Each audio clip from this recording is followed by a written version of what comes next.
Da bi građani Srbije mogli mirno da dočekaju Novu godinu, da proslave novogodišnju noć, da uživaju sa svojim porodicama i prijateljima, Vojska Srbije i danas, kao i svi prethodnih dana, u toku 2022. godine obavlja svoje aktivnosti, tako i jedinice ratnog vazduhoplovstva i protivvazduhoplovne odbrane i večeras ovde jedinice ili delovi 250. raketne brigade čuvaju nebo nad Srbijom sa najmodernijim i najmoćnijim protivvazduhoplovnim sistemima na ponos i Vojske Srbije, rekao bi i cele Republike Srbije.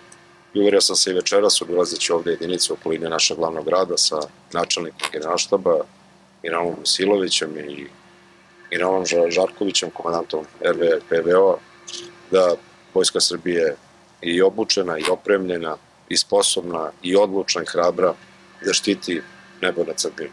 Tako će biti i večeras, tako će biti i tokom cijele sledeće godine.